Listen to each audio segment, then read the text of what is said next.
I just noticed Ahoy. there's What's an that? extra like bump in your intro. Like it already has the countdown, but then also has like another beat to it now. Really?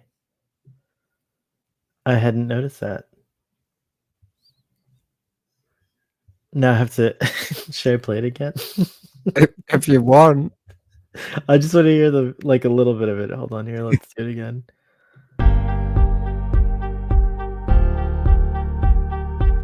Oh yeah, it's like Like someone burping. do, do, do, do. Do you think that they should update the Strange New Worlds opening credits theme and add like a beat to it for like season 3? I don't really care about that kind of stuff. Like, you know, You don't? credits, theme tune, I skip all that. Oh, hold on, let me send this link to some folks that like to listen to these discussions. Woohoo! Our friend Joel is at work. I know because I was on the text track. Aren't you a patron on text track? I don't mean to put you on the spot. Um, I thought you were, but if you're not, you're my guest next time. You should come to their watch longs. We did Broken Bow this time, which was very cool. was that both episodes? Both? Yeah, we watched the whole thing. I didn't stay for the whole thing because I lost track. I was having so much fun. I lost track of time. But I was meaning to prepare for this stream with you so that I had to watch the episode and everything. But it was good to watch it like right before we talked because now it's like super fresh in my mind and I have a lot of stuff to talk about. I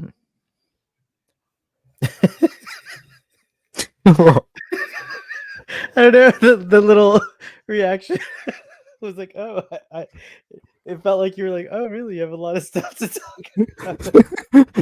I've only got a little bit of time. Let's try to keep this at an hour. Okay. I mean, we do try to keep it at an hour. So Robbie, last time we talked about Strange New Worlds, it was airing, and we would talk about it like within a week or two of the episode dropping, or sometimes like right after, which is depending on our schedules. But we've had kind of a long. When did Strange New Worlds end? Was it like in June or July? I don't remember. I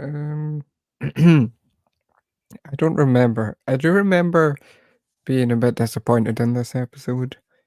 And so I didn't watch it with my family. Like I Oh, skipped you were the I watched all the episodes myself, but I skipped tomorrow, and tomorrow, and this episode with my family. So like it was kind of selected viewing for them. They saw every episode apart from those two. I didn't know that you curate your family's Star Trek experience. It's kind of nice because you can spare them the waste of time on a It bad depends if episode. they have high taste, but yeah, I just do it anyway.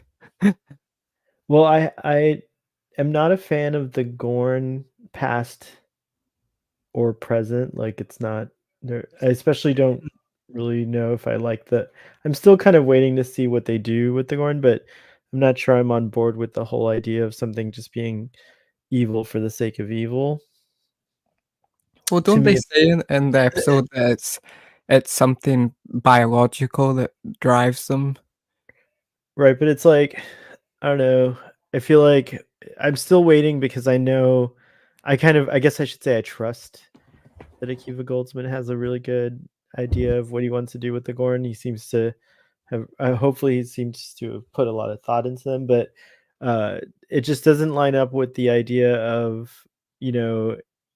that to me the Gorn that we saw in the original series felt a little more a little less ruled by instinct. Like when you could hear the captain being translated, he seemed pretty like intelligent and like they might be brutal, but brutality, I think, is different from evil.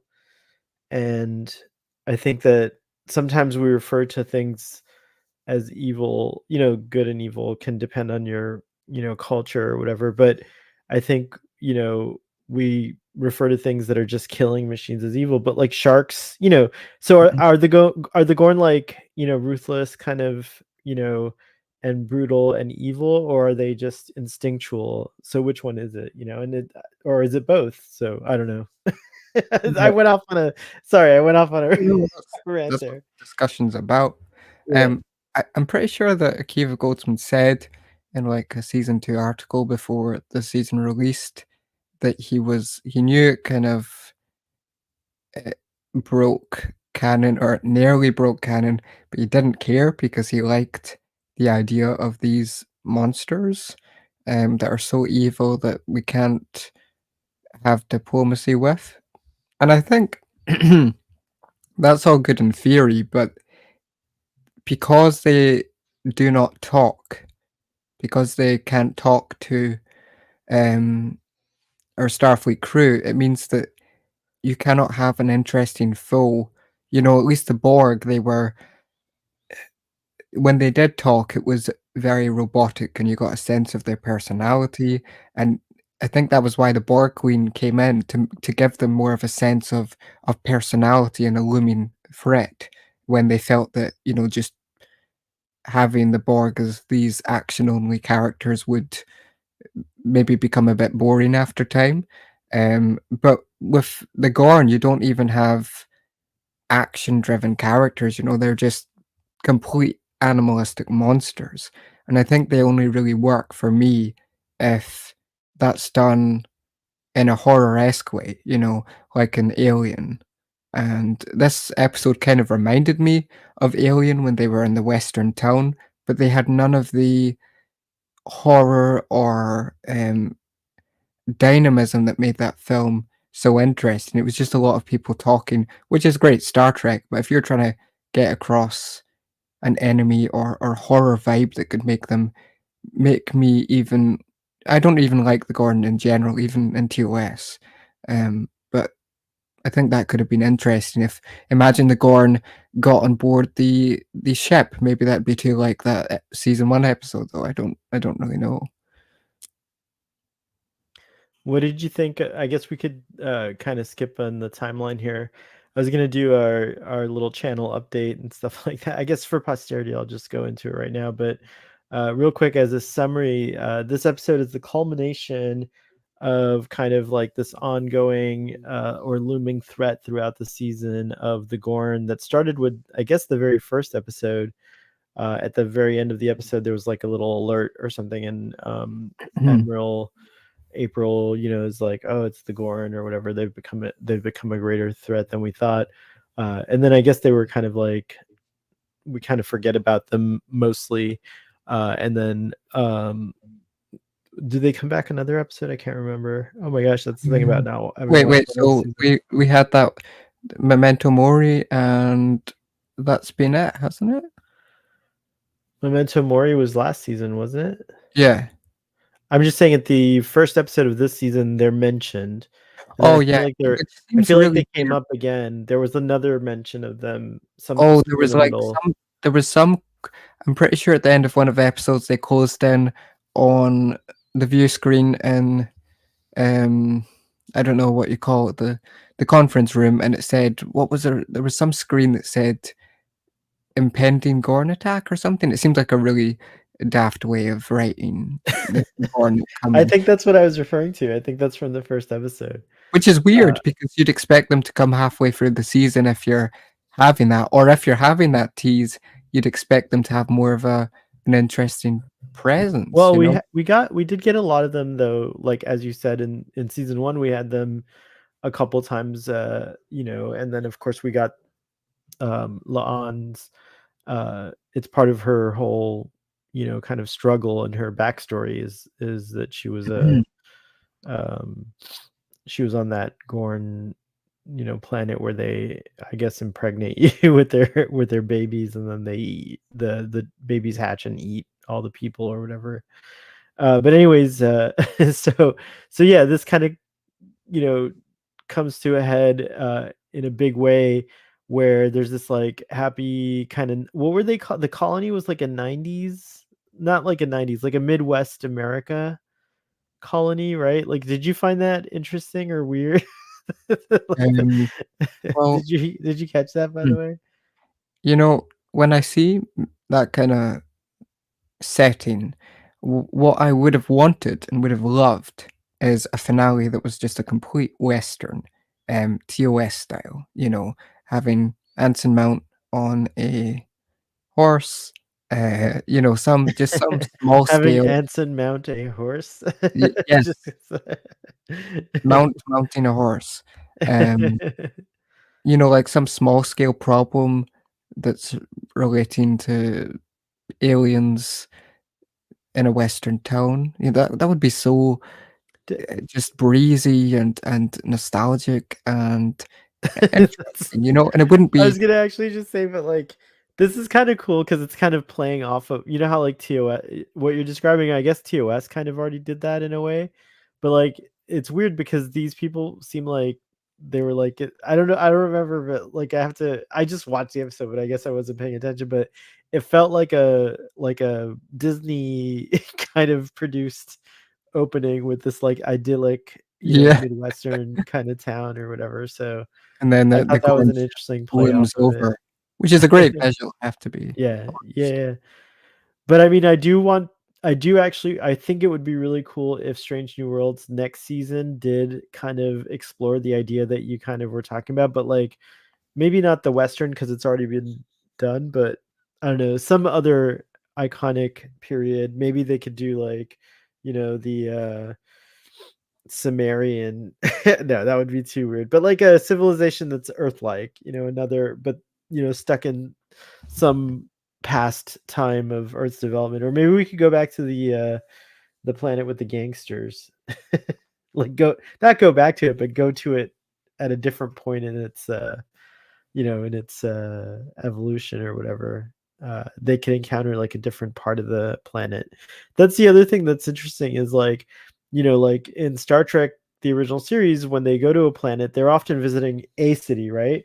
Strange New Worlds could actually go back to other planets and visit a different city on the same planet, where everything could be totally different. Look at on Earth, how, like, it's, New York is very different from, like, let's say, like, Glasgow, right? Is that close to you, or is Edinburgh, right? Like, Edinburgh is closer to you. Edinburgh.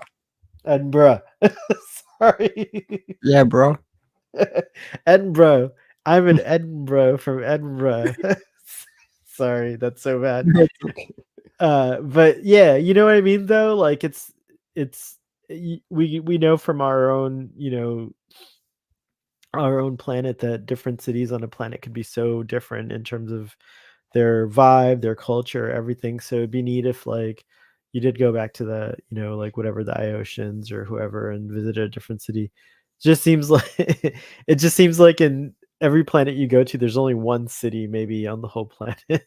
Yeah, yeah, and in general, Star Trek, I love the species and all the characters, but it's interesting that as a show, it's generally kind of been very through the Enterprise, a lot of the show has actually been about the idea of exploring and the idea of these alien cultures and stuff more so than actually exploring them, which I love because I love Star Trek, but, you know, a lot of the episodes are creative because they have this one set, which is the Enterprise set, and they're like, okay, we can tap a different genre. We have to get creative for this episode. And it kind of meant that you got character study episodes. Um, like last season, we got the Equality of Mercy, which was a fantastic finale.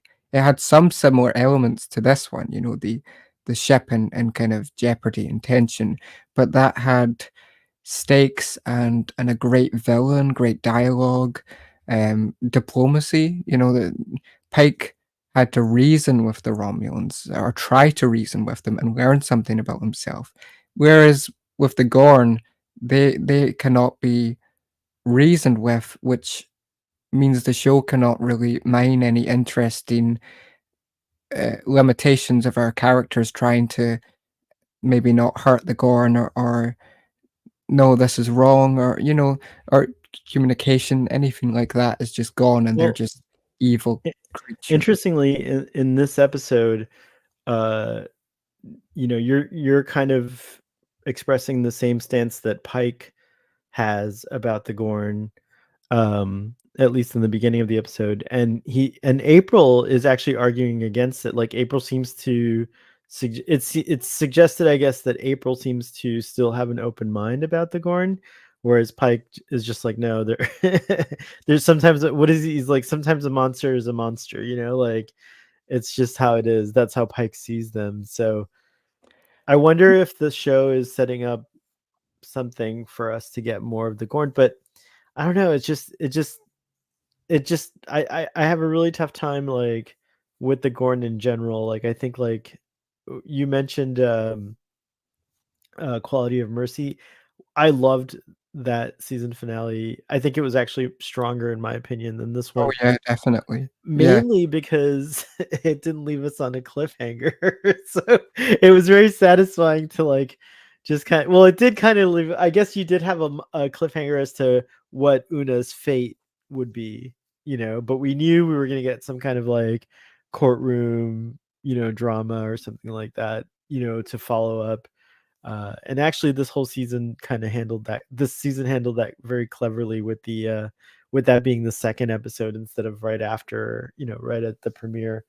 But but yeah, the cliffhangers really kind of tough because a lot of times for me, I can't really pass judgment on an episode if it's a two-parter until I've seen the second part, because you never know what revelations might inform some of the plot holes or gaps that we're seeing in the first part. You know what I mean? So there might be things that are big aha moments. So it's kind of hard to even now, with some time, talk about this episode without knowing what comes next. But it is fun to speculate. I was curious what you thought might be the conclusion that the writers are going to weave And for this. now for the conclusion. Hey, Chuck's in our audience. Nice to see you there, Chuck.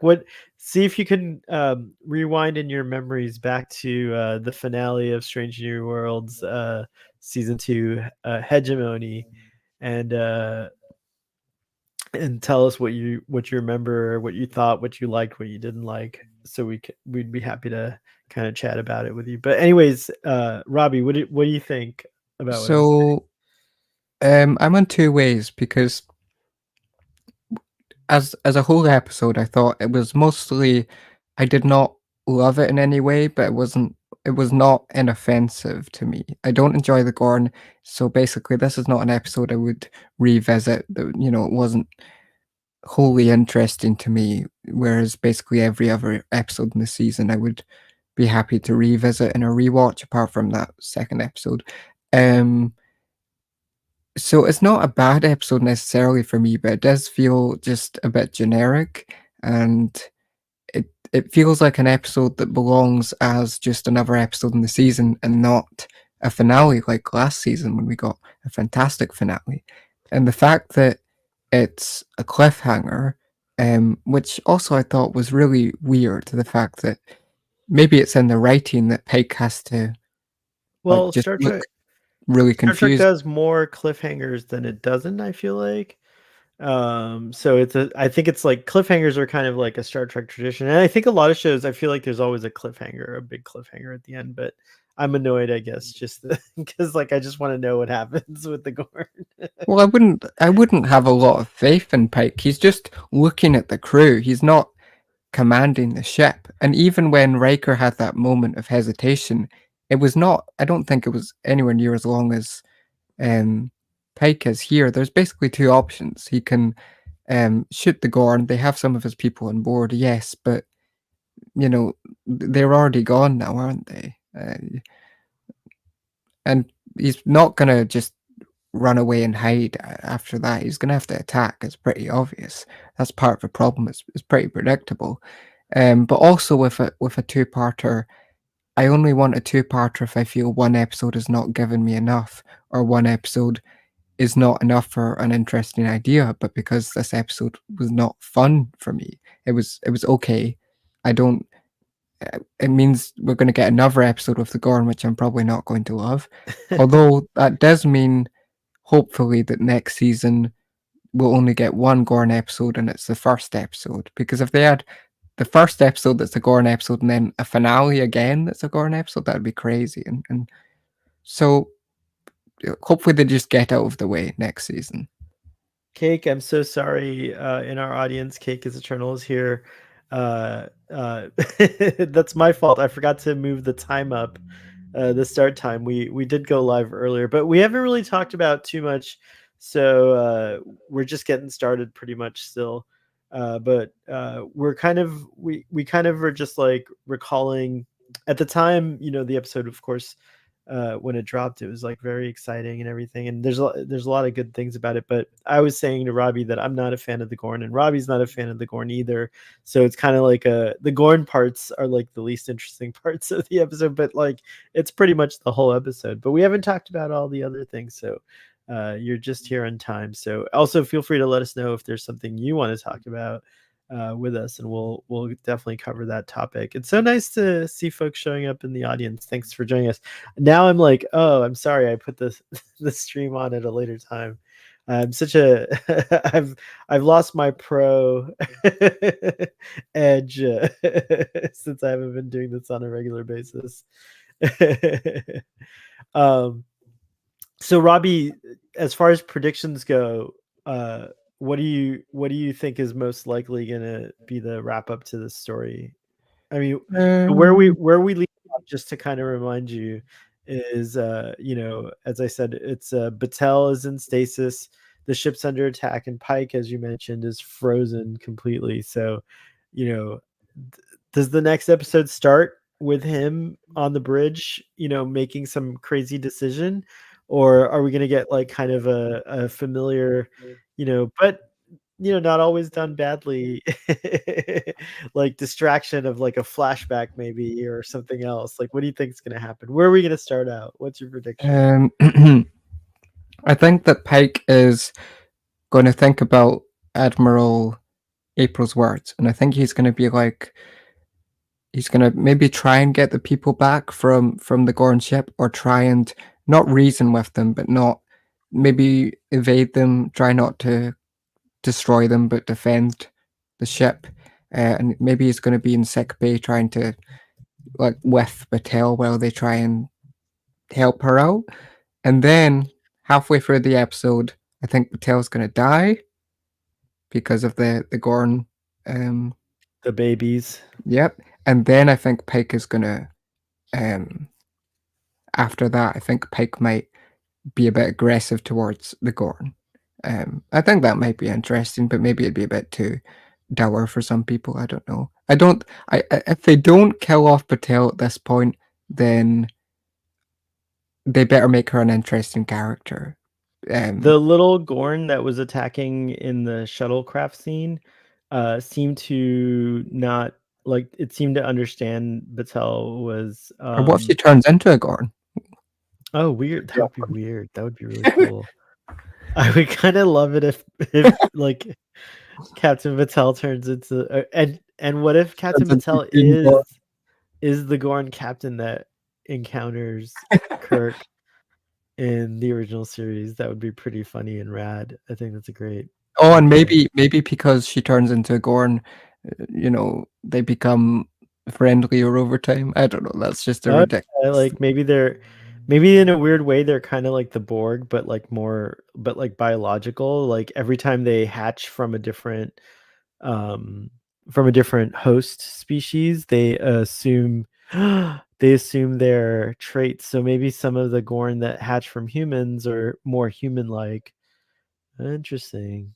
Or maybe they'll have an episode 2 of season 3, where it turns out Patella's fine, but she has these wee Gorn babies, and so Pike and her have a little Gorn nursery. Oh Um, gosh. and Pike's like, these are not the Get babies I out was of here. planning on, but you know what? This is a nice life we've got.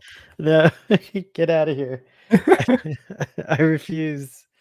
I And they have, refuse like, your corn baby baths and the Gordon baby bats, corn little doobity. little. Actually, I could see little baby Gordon in wrapped up in blankets, like with their little sharp teeth, and oh gosh, they'll. Wait, what are your predictions, though? Well, Battelle, where I was getting at with like kind of reminding you about the how the Gorn kind of didn't attack her and could sense that she had hatchlings or whatever uh incubating in her, um is that maybe they'll I think you're right, like, or I think Text Trek had that idea, or I don't know where I heard it, but I watched so much Star Trek content, so I apologize to whoever expressed this idea first, but that they'll do a prisoner exchange or something like that, and then Battelle will sacrifice herself to get the Enterprise out of danger, in other words. Or 'Cause imagine they had, like, a, um, Borg situation where from that Gorn baby or whatever, they could maybe engineer it to be, I don't know, carry some kind of infection or alter it slightly to be better and go back to the Gorn and maybe after, I don't know how they'd make it more interesting and more scientific and read less like fan fiction, but but also it may be a bit derivative of the Borg, but maybe they could make our culture. I don't think they could have Gorn like on the show on the running around the Enterprise sets as they're trying to make Gorn better, but maybe they could genetically alter one of the babies and send them back, and over time they change? I don't know. I agree with Jill. We're trying a little too hard to make the story interesting. Uh, I don't know. Well, okay, so we've talked enough about the Gorn Robbie. I think we can move on from the Gorn for a second to talk about some of the other kind of scenes. Um, well, I guess we do have to talk about the Gorn one more time, but I won't talk about them yet.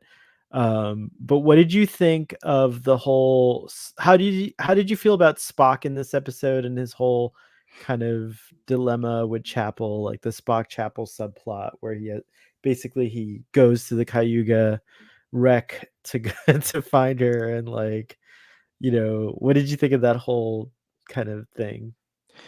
I kinda liked it actually, on paper, it would be a bit silly to me maybe, but I think it kind of made the episode a bit more interesting because I love episodes where they're mostly down on a planet or mostly on the Enterprise in a tense situation, but I think because the Gorn aren't as interesting in this episode as a Quality of Mercy, it made it made the episode a bit more, um added a little subplot that was added a bit of variety. I like that. I think the visuals of that were pretty cool, kind of alien-like. I Yeah, would have loved, you know, it's not even a but very unique idea, but I would have loved to have seen maybe. I think the way you'd progress it at this stage, we've already had an encounter with the Gorn. It would probably be interesting if they managed to get on board a Gorn ship, but that would be obviously breaking canon. Can you imagine if they were creeping around in this I really think weird. we are gonna I think we are gonna go for the Gorn ship next season. I have a feeling that we're gonna I don't know. I don't know actually. That's an interesting. But uh, then that's very similar to the Borg, it's very similar to stuff that's kind of been done. I don't know. I mean, the colonists are and the landing party are aboard a Gorn ship right now, so they might show us their perspective, like, Mm. uh, when we get back to That this. could be pretty interesting actually. If they do that well, I could I could see that being pretty interesting to see this first part of the episode, or this first episode. I don't think it's been that great, but if they kinda cut to the colonists, maybe, um, we get more insight to the Gorn through the colonists, plus all the stuff with Pike and with, um, Battelle. It could be a decent episode, to be honest. I could see some good stuff happening. The Cayuga, rescue sequence, as it were. Actually, no. Now that I recall, well, he was going over to the Cayuga to find Chapel and do something. I forget. There was like another mission. Oh my god, I wasn't really paying attention, was I? Uh, but anyways, uh, one thing that I have to say is that it felt very cinematic. But one thing that like I definitely, kind of was more aware of this time is that like it's really sad that Nurse Chapel's the only person that survived because like there were other people. I can't imagine there weren't other people on the Cayuga that survived. Like, but alas, they that's what it was. Spock was going aboard the Cayuga wreckage to redirect it so that they could aim it at the jamming tower. That was the whole thing. Now I remember it. See, it took me a second, Robbie, but I knew there was like a reason. But anyways, they like basically murdered all these people and sent them sent them to their deaths if there were any other barely alive people on the Cayuga. They're all dead, and that made me sad. I couldn't get that out of my head this time. Yeah, it's kind of hard to like if I were writing the Gorn, I would be. I think it would take a pretty amazing writer to make an interesting episode with them because you it's very easy to jump into. We've already seen alien cliches, or make them too similar to the Borg or stuff we've seen before, and just because they're so animalistic, I think it would take. I think inherently they're very difficult to make a compelling villain, really. You know, I would be maybe I'll eat my words, but I'd be pretty shocked if I come round to like them. There's just something about these, or especially in, a future set show with the following human characters and or even alien characters that are very humanoid in appearance. It's so different, but not in a good way. Um, You might hear some. I might lose internet because we're having a tropical winter storm. It's really weird. It's unusual. But if I do, you must carry on or until I can end the show from my phone. Uh, no, but before that happens, because there's like a lot of wind right now outside. I hope it's not like a tornado. That would be weird. But if it is, I'll turn my camera on so that everyone in the audience can see. you'll just Uh, have to click your heels 3 times. 3 times, it's true. Very good reference. But I don't wanna, drop off, without talking about Scotty, who I was really, kind of at first, I was, like, kinda like I was of 2 minds, like, I think I thought that I thought if they introduced Scotty now, it would be too early. But having seen the actor's performance and like the character kind of in this stage in their life, I'm actually quite on board. I'm super happy that they brought Scotty on. How do you feel about Scotty? And I think he's finally being played by an actual Scotsman, Yep. uh, right? So that's a point of pride, perhaps. I don't mind having. For some people, it'll be a bit too much to have all these returning characters like every season, but I think you've got to be careful with how stuff is going. Like Prodigy was basically cancelled for their tax. I don't know what you call it, tax. Well, yeah, yeah. Um, and with Discovery ending, Stranger Worlds is really popular. I don't think they're going to end anytime soon, but all the same, if you want to get it to TOS at some point, then it's good to bring these old characters into the show and make them more interesting because whether you like this rendition of Chapel and Uhura or not, they've definitely added a lot. And if they want to do that to all of the TOS crew we see in the show, then they're gonna have to add them early and because even in a 10 episode season, we don't get a lot because there's so many characters. It's often Pike Spock focus. So if you want to love Scotty in a way that you never have before because he didn't get this particular character development, I think you do have to introduce him, you know, every season until we've got them all. Even if that might become predictable, I thought he was nice here, and I thought that he was more interesting to me than Pelia. He Well, definitely felt enthusiastic, and you didn't think, or did you like Pelia, or you didn't think she was an interesting character? I I liked just them pairing up. I thought that was cool that, like, performance she's his was just teacher. kinda grating on me, so I Oh, hope yeah? on next season.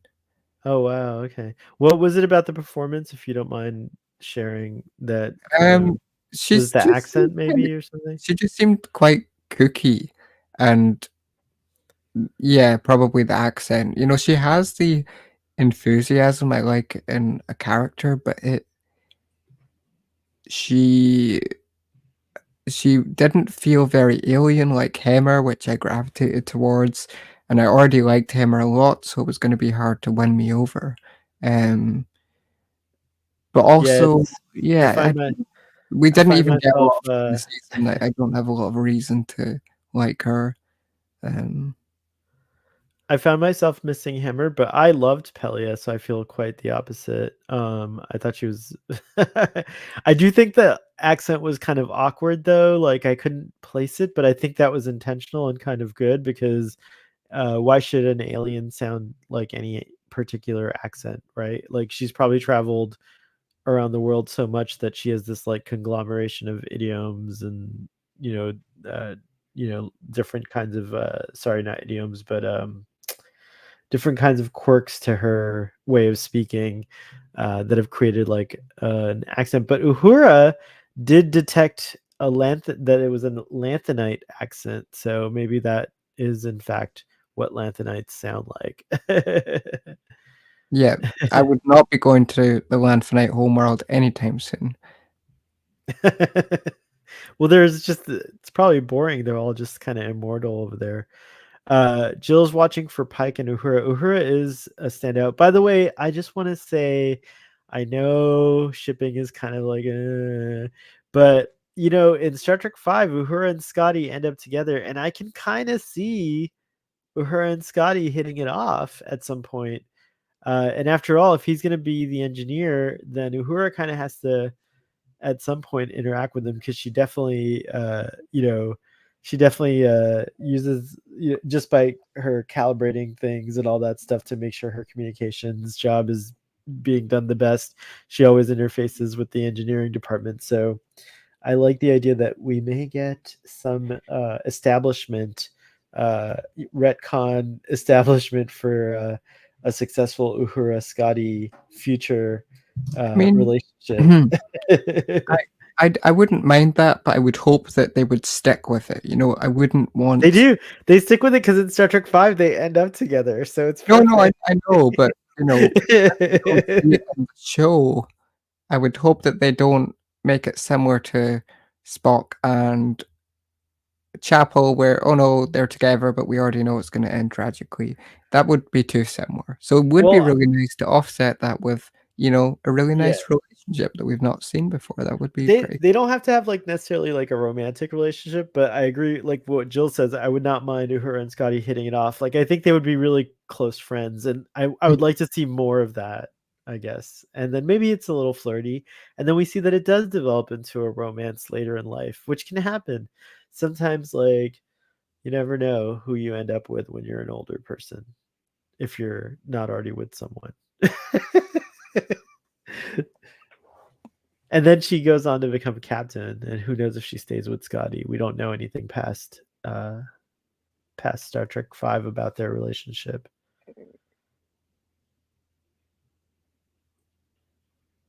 Uhura was the captain of the ship though. That what's it, Robbie? You've got quiet. Oh, no, I'm just, Oh, um I thought you were just like annoyed with my Uhura. no, not at all. Mhm. All right, fine.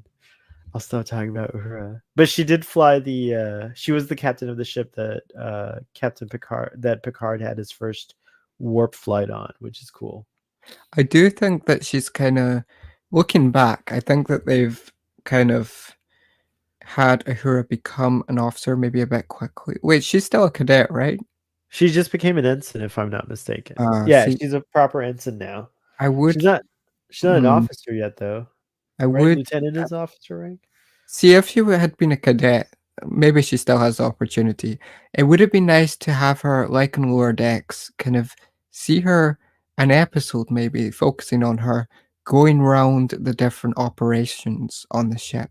Maybe for 10 minutes she's in the captain's chair, not doing anything crazy like some simulation or uh, it would have been interesting to explore the Starfleet um, training kinda, uh, but they can't really do that anymore, I suppose, in a huge way.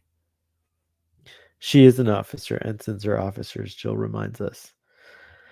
I don't know why I put an ensign in like a cadet position, I guess.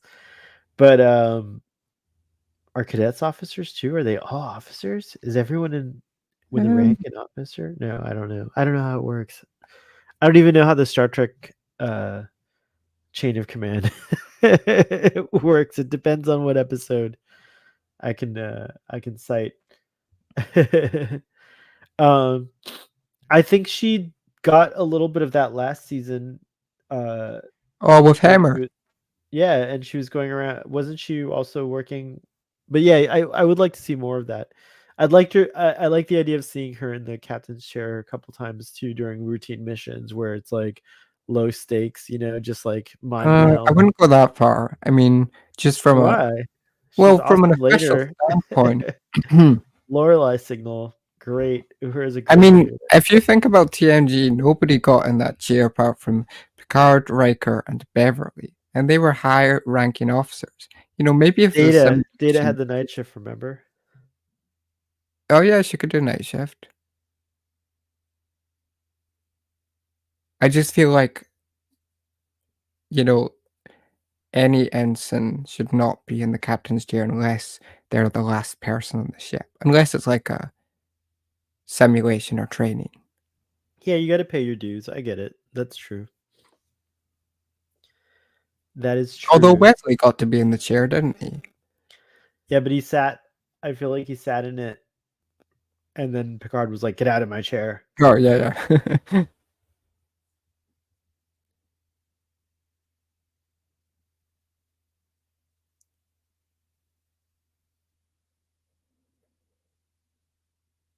Are you there? I just realized I was on mute and talking to you this this whole time. It's like what I was saying. What I was what I was saying is that but Wesley wasn't even like an ensign or even a cadet at that point, right? He was he was just a civilian. Yeah, that was what do you call it? Nepotism? No, I think that's more like Jack Crusher. Oh, okay. That was just him Ja getting a treat Ja because his mom. Wesley well, like, Wesley got, like, a treat, you're right, but, like, he wasn't, like, given it well, I guess wasn't he made you're right, there was a lot of that perhaps there's a little nepotism wow, there's, like good call out, Robbie.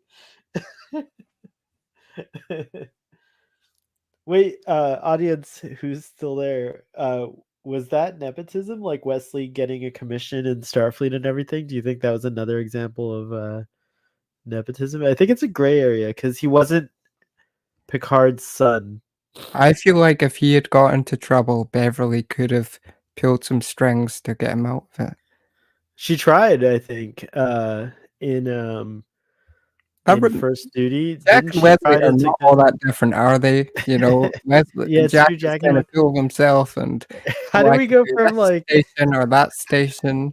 how did we go from Uhura to and Scotty to, like, Jack and Wesley? This is a wild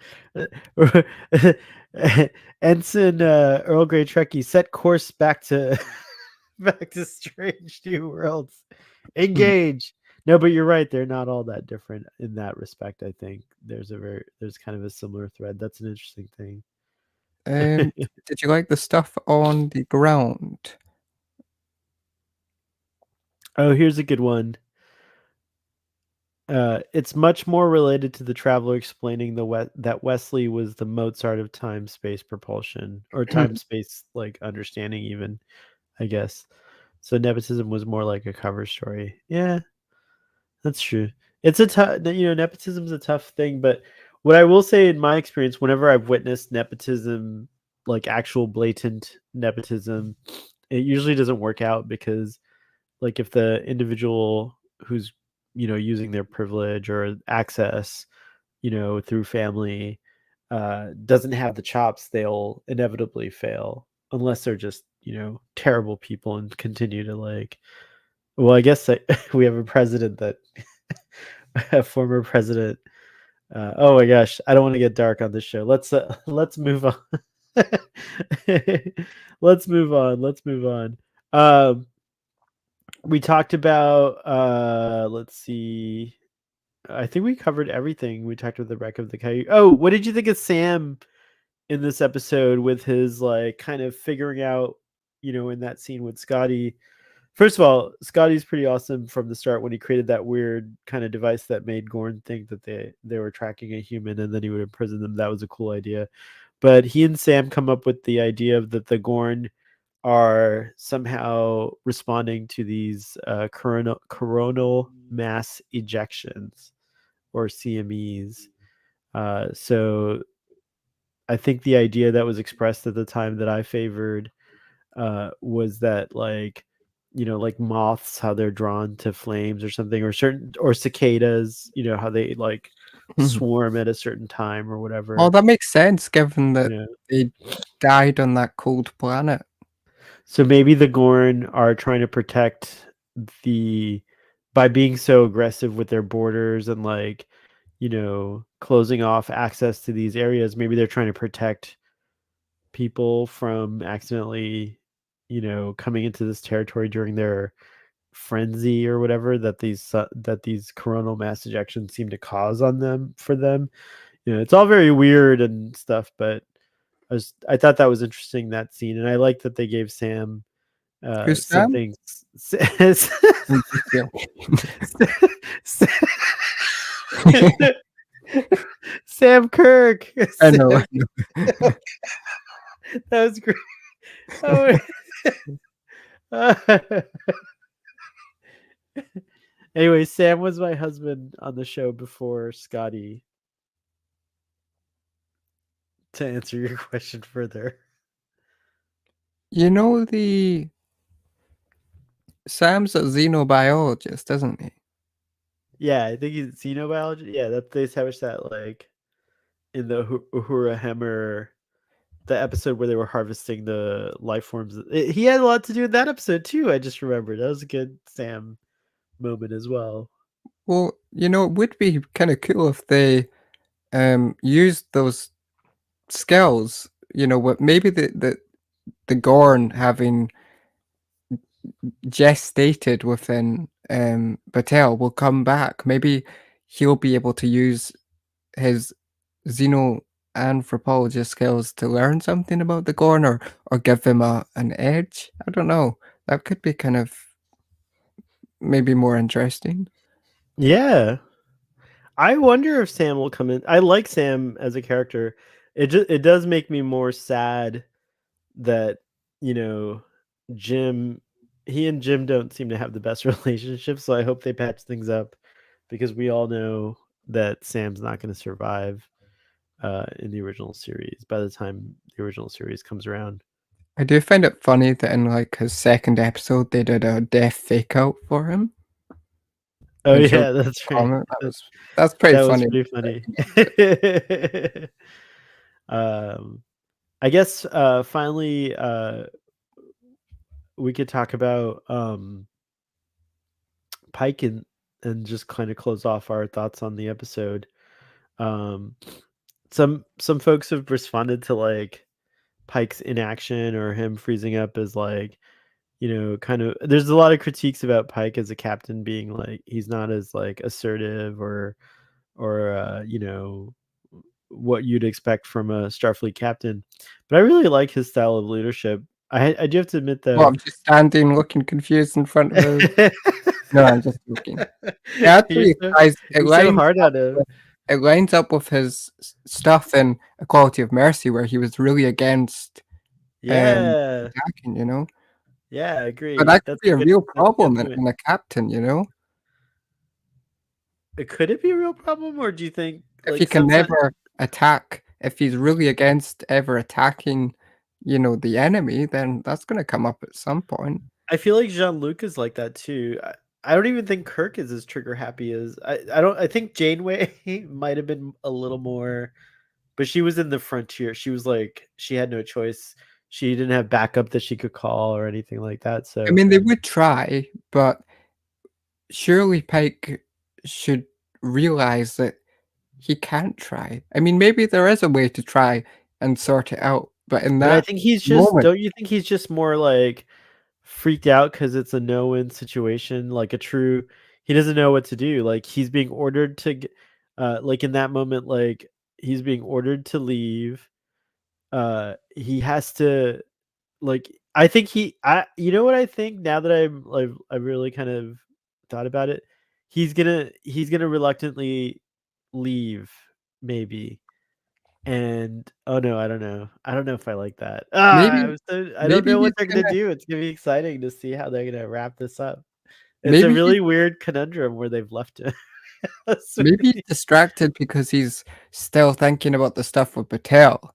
So Yeah. maybe what I would have loved actually as a cliffhanger, and I think it would have worked better, is okay, he freaks out, and we don't spend as long focusing on him freaking out, or maybe we do, and then number one comes in to number one takes the captain's chair and just starts giving orders because that's how it should be in a command structure. If your captain is not responding, then your second in command should be okay, straight up, um, in the chair, and then he could go and talk to Patel or whatever, and then we could have a whole episode where she's in command. Well, that might still happen. I think it did a good job of leaving it um I at just don't that like the point in fact the that no one cliffhanger. was responding. I mean, if you see your captain just standing there, you could die in an instant because nobody's acting. Um, I think that's the like that's just like cliffhanger time. You know what I mean? Like it's a yeah. little more it seems longer because they're trying to like amp up the drama. But I have a feeling like, if you were to cut this episode and however they're going to start the next episode, the action will just feel, like a momentary pause. J- Jill saying Scotty's going to beam those Gorn eggs out of Batel, working with Uhura and Chapel since Sam is off the ship. Oh, great. Oh, yeah, that's right. That's right. Oh, yeah. Sam's on the Gorn ship. Ooh, So that's what will right. they do with the Gorn? Will they kill the baby Gorn, or will the other Gorn come after their little babies? Who knows? Who knows? Anyways, I think we're coming up to an hour's time, and I feel like I feel very accomplished to have. Hey, yay, Cake's still in the audience. Um, we don't mind if you put us in another tab. That's totally cool. We like that sometimes, but we also love chats. So either way works for us. But what was I gonna say? Oh yeah, I guess I don't remember what I was saying. Robbie, do you remember what I was saying? No. Audience, Shiza. Less pressure from the audience. We like the pressure. All right. So I guess what I will say in closing is that this was a really good follow-up season. I feel like in a lot of ways, season Hmm. 2 was now I remember what I was gonna say before. It's fun to just be here again. Thanks, Robbie, for helping me finish this chat. But what I will say in closing for this episode is that uh as a season finale, I think that you know it's I think part 2 it'll hinge on part 2 whether I my final say on this episode will be when we see part 2. But as of right now, I think I would rate it, if I had to rate this episode, I'd probably rate it like somewhere around a 8. um since we do ratings on the show. What about you, Robbie? I'd probably give it a 6 or 7. It's not in any way bad. It's not offensive. None of it gets me Let's just angry. say 7 Um, because it was really epic and big. They tried but that really. that Yeah. epic and big means nothing to me if you do not have, I don't know, a good character focus, or like, Equality of Mercy was big in scale and epic, but it had Yeah, heart, and we I saw give that a 10, repercussions I'm for pretty sure. characters, we saw introspection, and that was based on an old episode, but it did play better for me. Um, I think I might indeed give lower scores as time passes on because I'm pretty sure if we had done this discussion like right after this episode aired, that I might have given it a 9. I'm speechless. I hope that season 3, I'm pretty sure it'll be good. The show seems to be pretty consistent in its quality, but I hope that they do not push the bucket too much because season 2, they already kinda I'm not not one of these people that think, "Oh, Star Trek has gone too far," or anything like that. But, eh, I don't know, I don't know how to explain it, but if I might just love it if season 3 goes off the rails, but I thought season 2 was already, like, You want it to get stranger and newer in season 3 is what you're saying. um well, no, I thought the musical episode was pretty great and different, and we had some good episodes, but episodes like Charades, that one where Spock changed with like, became human, basically, that episode kind of I enjoyed it, but it did feel a bit like a I don't know, an SNL sketch, like, that There episode was that quality too, I see what you it mean. was an interesting idea, but the way it was played was a bit like, "Here's a lot of funny scenes over here's a good character episode." I hope they balance the comedy and character development well. Sometimes a show can become so comedic that it undermines its characters, but overall, it's a fun, light-hearted show, and I like that. I like the comedy, but just don't go too far. Well, Robbie, thanks so much for joining me tonight. I really had a lot of fun. I have a lot of fun hanging out with you and talking Trek, or as we've been talking about Doctor Who. That's been fun too. So that's on the Starfleet Boy After Dark channel. I just want to say that at some point early next year, after the holidays, we're going to get back into streaming and finish off our Star Trek animated series discussion series that happens like on the weekends. I think if it lines up with everyone else's schedules, we'll do them on Saturdays as we did before. And I didn't even talk about Lower Decks at all. So we're going to be doing a discussion series on Lower Decks. So they won't be reactions because we already saw it, but we'll do it kind of like the way we do with TNG, or we did with TNG, and how we do it with like TOS. So stay tuned for that. Um, Jill's lost hope. I know. It's been a really tough year, Jill. That's all I gotta say. That's all I'll say publicly for posterity. But I know you're teasing a little bit too. Skip to DS9. We're gonna get to DS9, I promise. Robbie's patiently waiting. That's gonna be so much fun. I can't wait to do that. But anyways, that's all we've got. So thank you for joining us, and I really appreciate the folks that came to hang out in the audience, in the live audience. If you have a chance, please smash the like button so that we can confound the algorithm a little bit. And if you're watching this on the replay, Joel, hello. Uh, give us a shout out in the comments, and we look forward to seeing you next time. Thank you. Bye. Live long and prosper.